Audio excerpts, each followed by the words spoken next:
কেন আমার প্রথম ডার্বি ছিল, মোহনবাগানের হয়ে প্রথম ডার্বি খেললাম, গোল করলাম, খুব ভালো লাগছে। তো সবাই অনেকে ফ্যান্স লোকরা এসছে, তাদেরকে খুশি দেখে আরও ভালো লাগছে। তো আমাদের এটাতেই শেষ না, আমাদের পরে আরও একদিন পরে আরও খেলা আছে।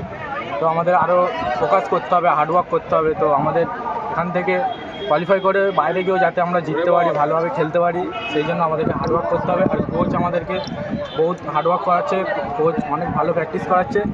তো আমাদের এটুকুনি যে আমরা আরও আগে যেতে পারি। গোল করে সেলিব্রেশনটা ওইদিকে, কারণটা কি? হ্যাঁ, অনেকক্ষণ দিয়ে পেছন থেকে অনেক কথা বলছিল, উল্টোপাল্টা বলছিল, তাই জন্য। মানে যেহেতু তুমি ডিফেন্সে খেলছিলে সেই কারণেই কি তোমাকে নিয়েই কথা হচ্ছিল? বলছিল আমাদের প্লেয়ারকে নিয়ে, অভিষেককে নিয়ে, অনেক সবাইকে নিয়ে বলছিল, গালাগালি দিচ্ছিল। তো তাই সেলিব্রেশনটা কি তাদেরকে চুপ করানোর লক্ষ্য? অনেক লোক তো গোল করেছি প্রথমবার টিমের হয়ে, ভালোই লাগছে। তো উত্তেজনায় করে তোমার সম্পর্কে একটু বলো, কোথা থেকে কেরিয়ার শুরু হয়েছে? আমার কেরিয়ার হচ্ছে, আমি অভিজিৎ মন্ডল স্যারের কাছে প্র্যাকটিস করি, কালু স্যার আছে, জয়ন্ত স্যার আছে, তাদের প্র্যাকটিস করি। তো ছোটোবেলার থেকে তারাই সব জায়গায় আমাকে পাঠিয়েছে, এখানেও স্যার অভিজিৎ স্যারই পাঠিয়েছে। তো ওখান থেকেই বড় হয়েছি। তো এইটু কে আর আইডল কে তোমার?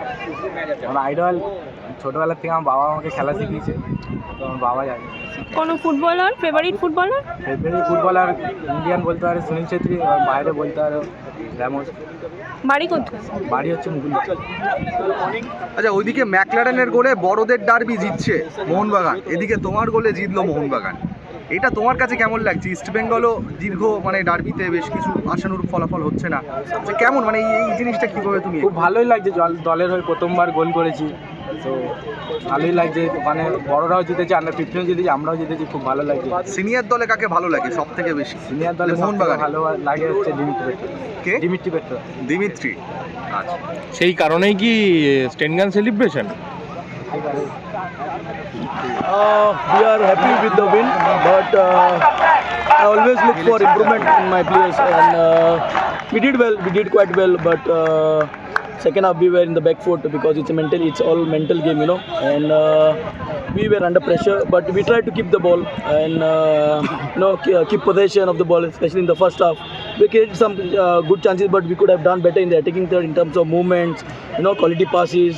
So we are going to work on that now. We just have 1 day break, and the next game is just coming in another 24 hours, and we are going to work on that. Some fatigue is happening because of the temperature right now. It's not about the temperature. I'll be very honest with you guys. We think of Vision 47, right? This tournament needs to be properly planned. We require at least 2 or 3 days of break. It's just not the development, just play the game in sake of just playing the games. It should be proper planned. AFF should take this point in their mind and just go plan it properly. So there is a proper and it should be a year-long tournament. It should not be just playing 10 games and that's it. And then you don't have anything. And then next is the reserve team. From under 17 we go straight to the reserve team. That is not good for the development of players. Thank you, coach. Thank you.